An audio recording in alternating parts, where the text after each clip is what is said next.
यति बेला हामी बेलुकीको समयमा एकदमै रमाइलो यो पार्कमा हामी आइपुगेका छौँ अनि यहाँ हामी भुजा विथ सलादको तयारी गर्दै हुनुहुन्छ अनि हाम्रो ड्राइभर साहब एकदमै थाक्नु भएको छ आज एकदमै थाक्नु भएको छ अनि यहाँ भुजा विथ सलादको तयारी हुँदैछ अनि पक्कै पनि मलाई हेर्नको लागि उत्सुक हुने सबै दर्शकवृन्दहरुमा यसरी म जयमसी भन्न चाहन्छु एकदमै हाम्रो यात्रा एकदमै आशिषमय भएको छ एकदमै रमाइलो भएको छ म यो मौसम यो ठाउँसँग एकदमै हर्षित छु एकदमै रमाइलो छ मेरो पछाडि यो मेन हाइवे रहेको छ भने हामी यता गाडी पार्क गरेर यसरी आएको छौँ म एकचोटि 360 मा म ठाउँलाई एकचोटि देखाउन चाहन्छु एकदमै राम्रो एम्बियन्स छ इट्स भेरी ब्युटिफुल के ल यो हेर्नुस् एम्बियन्स ल हेर्नुस् त ल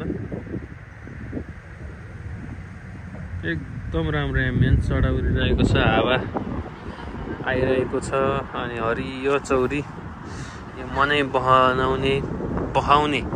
मनलाई नै आनन्दमा लाने चौरी अनि हाम्रो टिमहरु यसरी यो रुखको मुनि बसिराख्दा एकदमै राम्रो देखिएको छ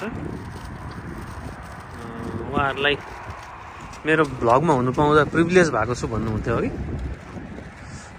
यति भन्दै म अन्तिम एउटा जुम गर्न चाहन्छु हैन तर एकचोटि फेरि देखाउँछु हेर्नुस् यो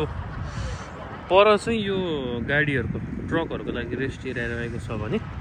हामी बसेको चाहिँ सानो गाडीहरु अनि अरु मालवाहक गाडी बाहेक ठुलो ट्रक बाहेकको अरु ठाउँहरु हो अरु बस्ने रेस्ट एरिया हो रेस्टरुमहरु अनि ड्रिंक्सहरु केहरु खाने ठाउँहरु रहेको छ धन्यवाद